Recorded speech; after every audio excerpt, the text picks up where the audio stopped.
Hello everyone, it's me again. How are you? It's been a long time since I last made a video about anything. And that's largely because I didn't really have much to talk about. However, today I do, and here I am to talk about it. So, in case this is the first time you're seeing me, my name is Constantina. I was diagnosed with cancer 4 years ago, almost to the day. I was diagnosed with mediastinal B-cell lymphoma. I had 6 rounds of chemo, 25 rounds of radiation, and I've been in remission for the last 2.5 years, so that's great. This channel was initially started for me to just talk about life. I didn't really have an idea about what I was doing. I uploaded a DNA video that got a lot of attention, and then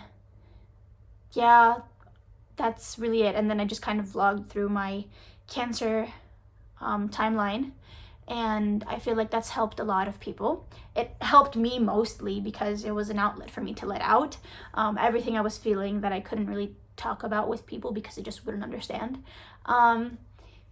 And now is a similar issue because 2.5 years later, I still am considered a cancer patient, but I don't look like one, nor do I feel like one, to be honest with you. I feel great.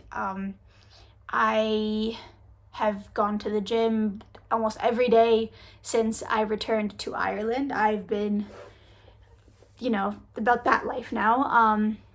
But what people don't talk about after cancer is not their recovery, but the lingering effects of the chemotherapy. And I don't mean like feeling sick, being tired. I mean, what do you do with your life and what are your limitations after cancer treatment? Most people, myself included, vlog during their treatments.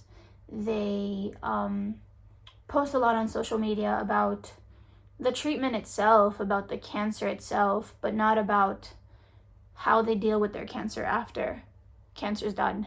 And recently I've been, having checkups with doctors, and of course you have to mention your medical history to them. And even doctors don't even know how to quantify the damage done to my body from all the chemotherapy I received. And online, again, because a lot of young people, myself included, move past their diagnosis after they get better, there isn't really much to find or talk about or discuss online on this topic. So, I went to the gynecologist in the summer, and because I know myself, and I know that when I'm ready, I want to have kids. It's not the number one priority of my life right now, but I know that if I can't have them and I'm trying to have them at some point and I find out that I'm not able to, I will be devastated. So it's something that I want to know the status of sooner rather than later. If you don't know, chemotherapy, especially in women of childbearing age, that is any age from 14 to 35, it damages your egg reserve because it directly hits your reproductive system the same way it would hit the follicles, the hair follicles in your head, the rest of your body, your digestive tract, your cancer. So nobody can quantify the damage done to each person's reproductive system unless they're actively having problems with conceiving. Obviously, I'm 24. I'm not actively trying to conceive a child. Many people are at 24. I'm not. I'm nowhere near ready. But, it's something that in a few years I would like to explore. And if there's something wrong with me, I would like to know sooner rather than later. So I went to my gynecologist and I had a few tests done. And at the end of those, she said, if you want to have a child or children, the best time for you to start having kids would be between the ages of 26 and 28. And a few alarm bells went through my head at that point.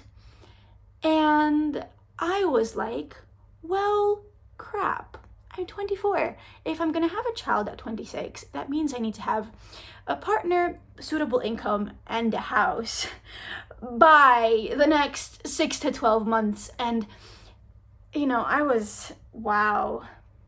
Nobody prepares you for this. I was finished with my cancer treatment at 21, and I was told, yeah, the chemo might have impacted you, but, you'll be okay. That's what I was told. I asked for hormone tests, like blood tests, to see what the hormone situation was in my body. All doctors told me was, if you have a normal cycle, there's nothing to worry about. And again, the alarm bells rang through my head hearing this, because I was like, that's not really how it works. If women, normal women without a history of cancer, are trying to have kids with a normal cycle and they're not able to, and then they find something's wrong, for somebody who knows they've had treatment that directly impacts their reproductive system, to be told that, I feel like that's a bit of a slap in the face, and a diminishing thing. It diminishes you and your wants and your needs as a patient. And I was told this by multiple doctors in the US. Now, I live in Ireland now, but my treatment was done in the US. And I went to the doctors here, and I do have thank God, I have a good network of cancer friends in many parts of the world, actually, but in Ireland here I do. And one of my friends told me about the Irish Cancer Society subsidizing egg freezing for anyone who's been any woman who's been diagnosed with cancer before the age of 25. So I was like, wow, that's great. So I'm gonna go start doing that. But I wish this was a thing worldwide, especially if it's something you want and it's something that you had no choice over. My only choice 4 years ago was get chemotherapy or die. So I had no choice over the future of my reproductive system, it was at the grace of God. So I'm so glad to be able to do this. And I just wanted to come here and talk about it because, love it or hate it, YouTube is one of the only places that people go to watch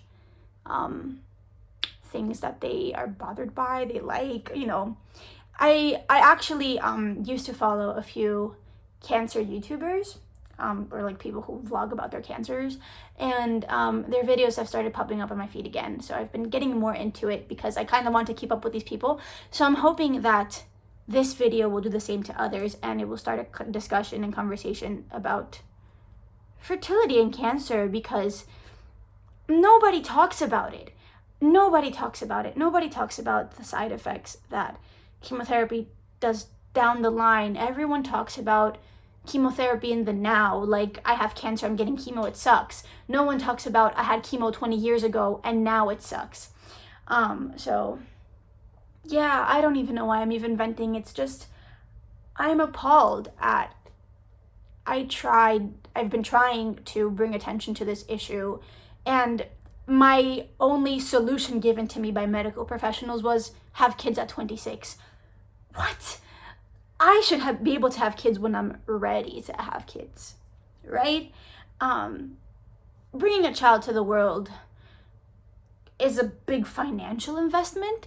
It's a change in your life, and it's something that I should do when I feel like I'm ready to do it, not when statistically I should be okay to do it because I've had chemo at some point. Do I make sense? I hope I make sense.